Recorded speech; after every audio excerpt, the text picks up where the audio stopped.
words, found pleasure in watching the bug.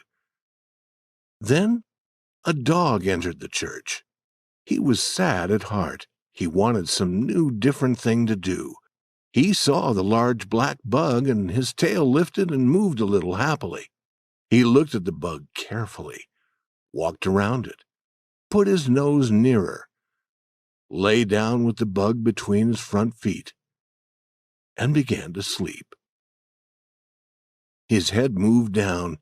It touched the bug, and the bug took a painful hold on his nose. The dog cried loudly, shaking his head, and the bug fell again on the floor, on its back. People sitting near were laughing gently with their faces covered. Tom was completely happy. The dog seemed like a fool, and perhaps felt like a fool. There was anger in his heart also. He went near the bug again and began jumping at it. Moving in a circle, he jumped again and again. Then he had had enough of jumping. He found a smaller bug and followed it for a while.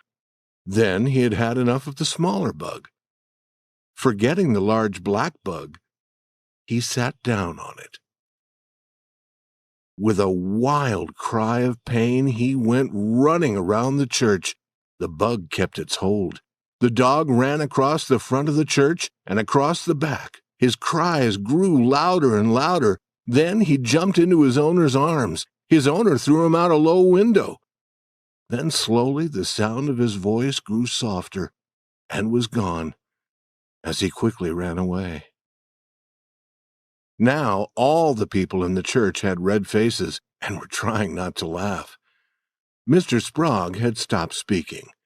He began again, but it was not easy for him to continue. Here and there a laugh could be heard. All were glad when it was time to go home. Tom Sawyer went home quite happy.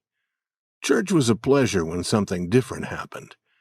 There was only one thing that he did not like.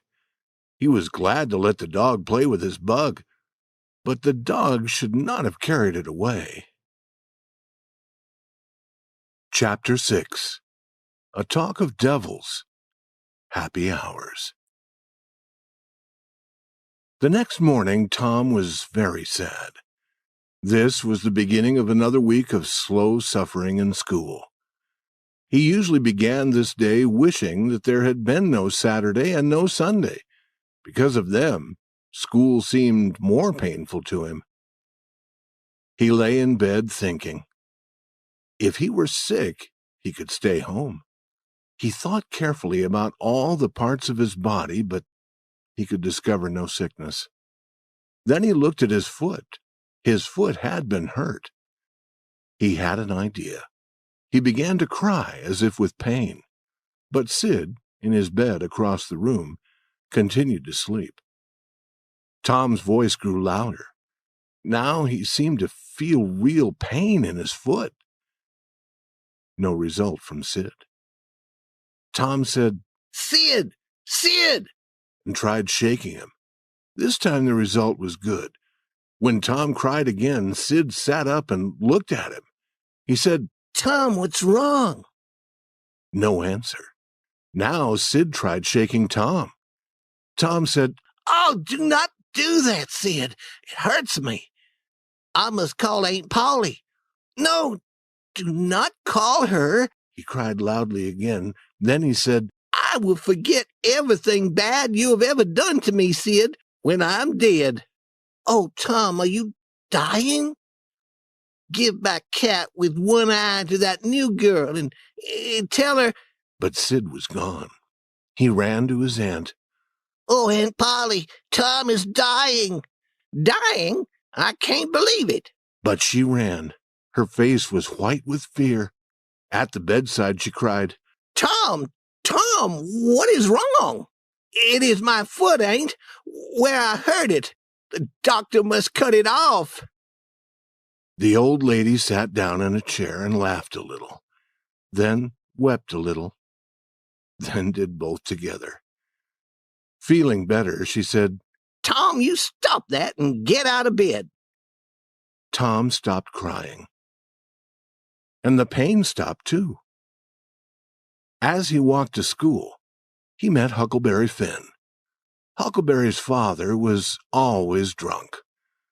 None of the mothers in the village liked Huckleberry, but all the children liked him. They wished that they dared to be like him. Tom also wished he could be like Huckleberry. He had been ordered never to play with him. Therefore, he played with Huckleberry every time it was possible. Huckleberry was always dressed in old clothes. The clothes were always too big for him. His hat was full of holes. The bottom of his coat touched the ground. He came and went as he wished. He did not sleep in a bed. He did not sleep in a house. He did not go to school or to church. He could go swimming or fishing when and where he might choose. He was the first boy to wear no shoes in the early summer. He was the last boy to wear shoes in the early winter. He never washed. He had everything that any boy could desire. Tom said, "Hello, Huckleberry." "Hello yourself." "What's that?" "Dead cat." "Let me see him, Huck. Where'd you get him?" "From a boy."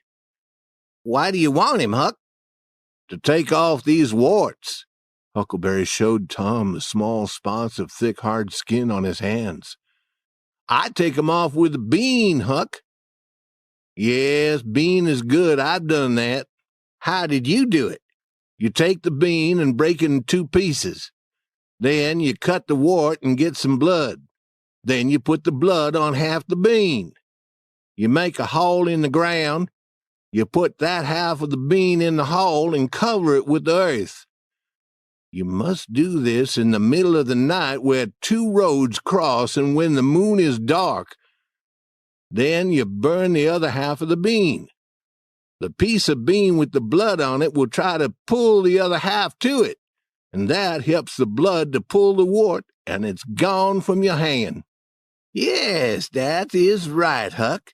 Although when you put the bean in the ground, you should say, 'Down bean, off wart, appear no more.' But how do you take off warts with a dead cat?" "You wait until a dead body of some bad person has been put in the ground. Then you take your cat and you go to that place before the middle of the night. At the middle of the night, a devil will come to carry the dead man away. Perhaps 2 or 3 devils will come. You can't see them. You can only hear a sound like the wind. Or perhaps you can hear them talk. And then, when they take the body away, you throw the cat after them. You say, 'Devil follow body, cat follow devil, warts follow cat.' And that'll take off any wart." "Did you ever try it?" "Not yet." "Huck, when are you going to do it?" "Tonight. I think that they will come to get old Hoss Williams tonight." "But they put him in the ground Saturday. The devils would take him Saturday night." "The devils can't come out until 12. At 12 on Saturday night, it is Sunday. Devils can't come on Sunday." "I never thought of that. Let me go with you." "If you won't be afraid." "Afraid? Will you come to my house and call to me? Make a noise like a cat." "Yes, but you answer. Another night I came to your house saying, 'Meow, meow,' like a cat, but you never answered, and your neighbor threw stones at me."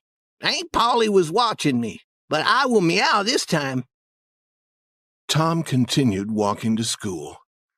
He went in quickly and sat in his seat. The teacher looked at him.